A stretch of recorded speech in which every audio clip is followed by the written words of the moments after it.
Máme tu Dance Rush Stardom. Toto je hra, ktorá je tanečná a v roku 2018, keď sme boli s chalanmi v Japonsku a sme to tam videli, úplne z toho spadli na zadok, proste vyzeralo to ako DDR-ko budúcnosti. Povedal som, že tak toto asi nikdy nebudeme mať, ale možno o 10 rokov. Musím povedať, že za tých x rokov som počul o tom, že ako je to hard to get, drahé, všetko možné a fakt, že vyše 2,5 roka, 4 to proste zháňame. A teraz je tu, priamo z Japonska, táto úžasná tanečná hra, fakt, že next gen, takže DDR-ka máte, tancuje sa tu na celej ploche, ktorá zároveň mení farby, ona dotykuje pohyb vašich nôh, takže nie o len takých šípkach, ale o freestyle, skutočnom tancovaní, shufflingu, trikoch, neskutočná sranda. A samozrejme je v podstate jedno, kde stojíte, on to registruje pohyb vašich nôh.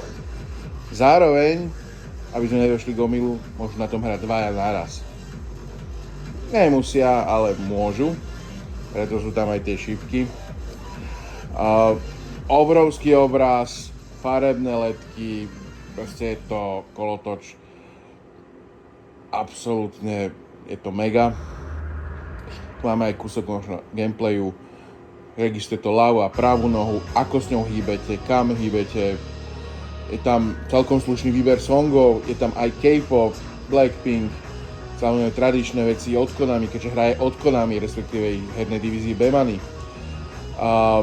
Máme to online, to znamená, že s najnovšími updatami, s najnovšími songami, funguje na to aj karty na uľaklanej pozícii, ale dá sa hrať aj teda bez toho, ale s tým je to lepšie, lebo sa levelujete, odomýkate si songy, sejujete progres, sú tam tzv. Lessons, kde vás to učí hrať.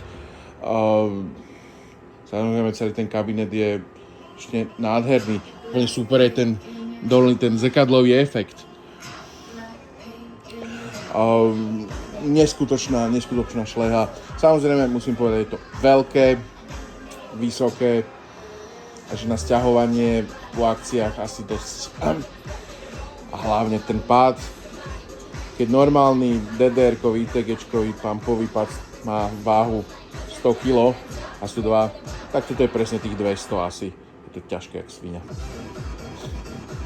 Neskutočná vec. No. Tak sú ukážky nejakých pesníček, je tu Gradius. Za chvíľu to hodí na Blackpink.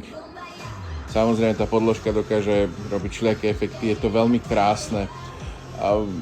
Je to bežné aj vekom ale ten ho s dovolením vypol, lebo absolútne teda nie.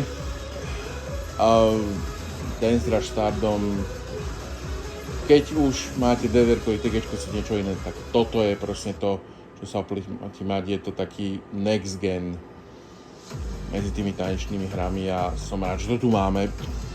Je to pomerne taký jednorožec, vôbec to dohnať do Európy. A je online, čo je úplne, že mega. Takže to si to chce zahrať, máme tu herní a uvidíme, či to niekde zoberieme so sebou aj na nejaké akcie. Ale nemám slov. Fun fact je to, že pôvodne sme sa mali dostať iba tých Mario Kartov a aj ten Soundwall text, aj toto bolo v podstate úplne že šťastie. Nejaký blázon si to predobjednal a nezaplatil. Takže došlo to do Európy a šťastie praje usadí si aj na vola, keď je unavené, takže dneska sme boli ten šťastný vol. Že máme tu Dance Rush. Treba si dať vyskúšať. Je to pecka. Ešte môžem ukázať takú srandičku, že ono to presne reaguje na moje nohy. Takže je to wow. Dance Rush Stardom. Krása. Hlavne, čo je na tom super to, že tá platforma je spojená s tým, že naozaj od DDR-ka tu nie sú tie zazerané káble, cez ktoré väčšinou ľudí chodí, alebo si láme nohy. Takže krása. A samozrejme, keby niekto nerozumel angličtine, dá sa to dať ešte do čínštiny, japončiny a korečiny. OK, to ste asi nechceli počuť.